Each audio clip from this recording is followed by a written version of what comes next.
شروع کرتی ہوں اللہ کے نام سے جو بڑا مہربان نہایت رحم کرنے والا ہے۔ ایک دفعہ حضرت سیدنا علی حضرت فاطمہ سلام اللہ علیہا کے پاس پریشانی کے عالم میں پہنچے اور فرمایا، فاطمہ 3 دن سے نبی کریم صلی اللہ علیہ وسلم پر عجیب کیفیت چھائی ہوئی ہے۔ وہ حجرے مبارک سے صرف نماز پڑھنے کے لیے نکلتے ہیں اور پھر سیدھا واپس حجرہ مبارک میں چلے جاتے ہیں، کسی سے بھی کوئی بات نہیں کر رہے۔ آپ ان کی لاڈلی بیٹی ہیں، اس لیے آپ جا کر حضور اکرم سے حالات معلوم کریں کہ ماجرا کیا ہے۔ حضرت فاطمہ سلام اللہ علیہا یہ سن کر حضور اکرم کے پاس پہنچی اور جا کر دستک دی۔ جب بتایا کہ آپ کی بیٹی ہے دروازے پر، تو پھر نبی رحمت نے دروازہ کھولا۔ حضرت فاطمہ نے حضور اکرم سے پوچھا، آپ کسی وجہ سے غمگین اور پریشان ہیں؟ حضور فرمانے لگے کہ معراج کی رات مجھے جہنم کا منظر دکھایا گیا،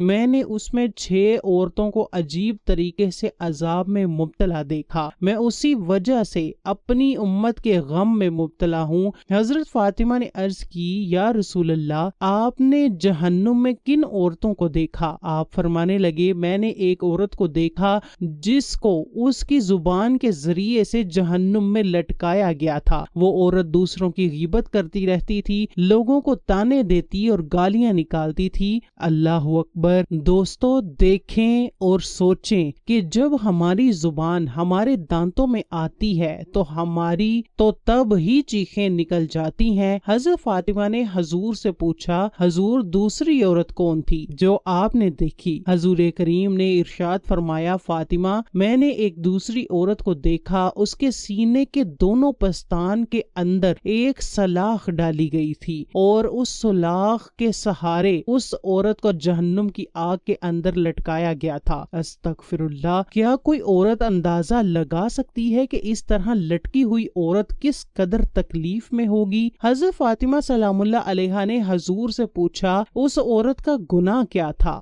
حضور فرمانے لگے، وہ ایسی عورت تھی جو خود پر غیر مردوں کو قابو دیتی تھی اور زنا کرتی تھی اور اپنا سینہ لوگوں سے نہیں چھپاتی تھی۔ پھر حضور نے تیسری عورت کے بارے میں بتایا جو جہنم میں عذاب میں مبتلا تھی۔ آپ نے فرمایا، تیسری عورت اپنے بالوں کے ذریعے سے جہنم میں لٹکی ہوئی تھی، کیونکہ وہ لوگوں سے پردے کا خیال نہیں کرتی تھی اور ننگے سر ہی بازار میں گھومتی تھی۔ میری بہنوں، اندازہ کرو کہ سر کے بال تو اگر کوئی بچہ بھی کھینچ دے تو اسے بھی تھپڑ مارنے کو دل کرتا ہے، تو اگر بالوں سے لٹکایا جائے تو پھر کیا؟ پھر ایک چوتھی عورت کے متعلق حضور کریم صلی اللہ علیہ وسلم نے ارشاد فرمایا کہ میں نے اسے اس حال میں دیکھا کہ اس کے دونوں پیر سینے سے بندھے ہوئے ہیں اور دونوں ہاتھ سر سے بندھے ہوئے ہیں۔ اس کے بارے میں آپ نے ارشاد فرمایا، یہ وہ عورت تھی جو دنیا میں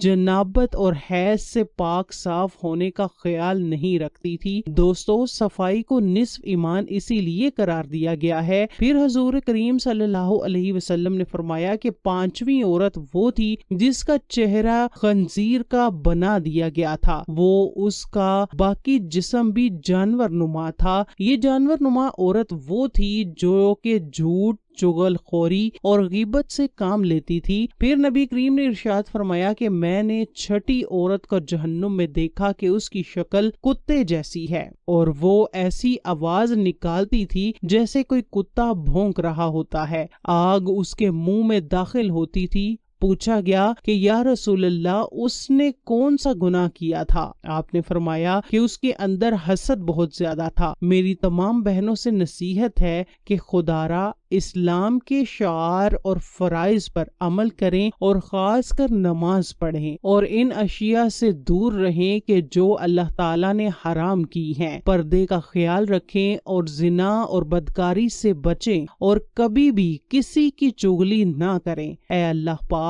حضرت بی بی فاطمہ سلام اللہ علیہا کی پاکیزگی کے صدقے سے ہمیں بھی پاک صاف رہنے اور زنا سے بچنے کی توفیق عطا فرما دے اور بروز قیامت ہمیں نبی پاک کی شفاعت نصیب فرما دے۔ آمین لکھنا مت بھولیے گا۔